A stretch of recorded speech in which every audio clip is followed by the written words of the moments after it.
Let me ask you something. Did the picking suddenly get faster, or did it feel like the speed just showed up? If you try to force your way into playing fast, it usually ends up sounding sloppy and uncontrolled. But speed on guitar usually appears because the motion becomes smaller and more consistent. That's exactly what we're going to break down today. Hi, I'm AJ. Before becoming a professional musician here in Los Angeles, I actually came from an engineering background. And when I first started playing guitar, I used to watch my heroes play these incredibly fast lines and think they must have something that I just don't.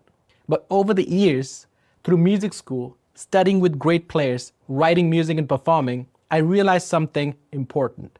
Speed on guitar usually isn't magic, it's mechanics. Now that doesn't mean music itself is mechanical. Playing something tasteful and expressive still takes musicality and artistic instinct. But when it comes to playing fast, a lot of it comes down to understanding how the motion actually works. And once the mechanics are working properly, speed tends to show up as a natural result. One of the easiest way to see that is by letting the speed ramp mathematically instead of trying to force it. That's exactly what today's exercise demonstrates. This is part 2 of my How to Actually Play Fast on Guitar series. In the last video, we fixed 4 right-hand fundamentals that control a lot of your speed. A quick recap. To play fast, you need 4 things working together. 1. Pick depth. Only the tip of the pick should be touching the string. If your pick goes too deep, the guitar fights back. Second, pick angle. Turn the pick about 45-degree angle so it slices through the string.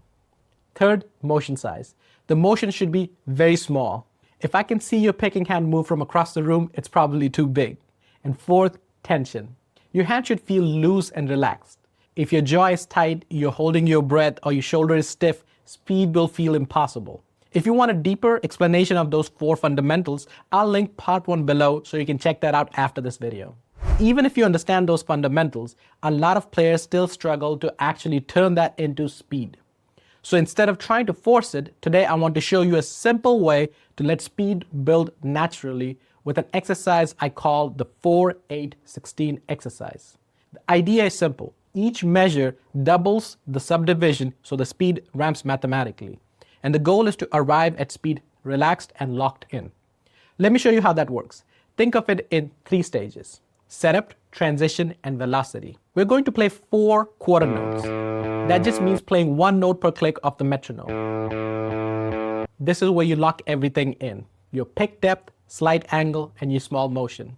They should feel easy and relaxed. In the second measure, we'll play 8-8 note. That just means playing 2 notes per 1 click. Now the hand starts building momentum, but the motion actually gets smaller, not bigger. Then the velocity. In the third measure, we'll play 16-16 note. That just means playing 4 notes per 1 click. Notice something. I'm not moving faster, I'm moving smaller. That's where speed usually comes from. Now, here it is all together at 70 beats per minute.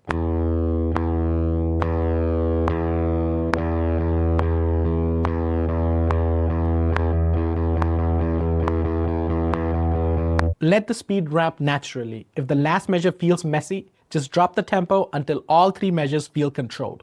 The goal is to arrive at speed relaxed and locked in. Once this feels comfortable, you can start building a little more stamina. Instead of stopping after 1 measure of 16th note, add 1 more. Then if that feels comfortable, add 1 more. You can keep extending this. Now you're not just reaching speed, you're learning how to stay there without tension. You can practice this exercise on any string. And once the motion feels comfortable, start experimenting with different tempos. For example, you might start around 70 beats per minute, then move to 90, then eventually try something like 110.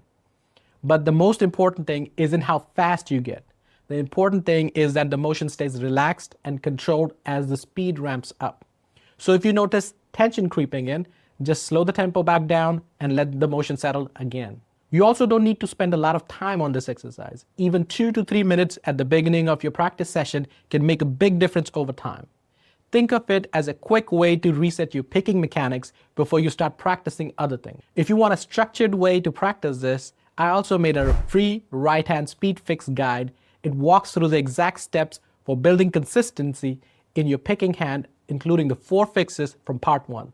I'll link that below this video. And if you try these exercises, let me know in the comments What tempo does the 16th note measure starts breaking down for you? I read the comments when planning these videos, so if you're struggling with something specific, leave it below and I might cover it in the next video. And once this motion feels comfortable on one string, the next challenge is keeping it consistent when picking starts moving between strings. That's where alternate picking usually starts breaking down. And that's what we'll tackle in the next video. So if you want to get faster and more consistent on guitar, consider subscribing because we're building this step by step. Download the guide, give the 4-8-16 exercise a try, and I'll see you in the next video.